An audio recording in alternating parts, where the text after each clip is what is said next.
حضرت علی رضی اللہ تعالیٰ عنہ نے فرمایا، اس شخص کو دوست کبھی مت بناؤ جو تمہیں محفل میں شرمندہ کرے، خواہ وہ مذاق میں ہی کیوں نہ ہو۔ اچھا دوست جتنی بار روٹھے اسے منا لینا چاہیے، کیونکہ تسبیح کے دانے جتنی بار گرے دوبارہ اٹھا لیے جاتے ہیں۔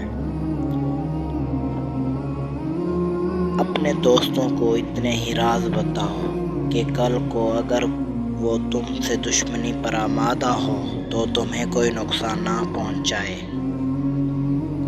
زندگی میں خود کو کبھی کسی انسان کا عادی مت بنانا، کیونکہ انسان بہت خود غرض ہے۔ جب آپ کو پسند کرتا ہے تو آپ کی برائی بھول جاتا ہے، اور جب آپ سے نفرت کرتا ہے تو آپ کی اچھائی بھول جاتا ہے۔ اپنی خوشی کے لیے کسی دوسروں کی خوشی کو خاک میں مت ملاؤ، تمہاری وہ خوشی بیکار ہے جس کے پیچھے کسی اور کے آنسو ہوں۔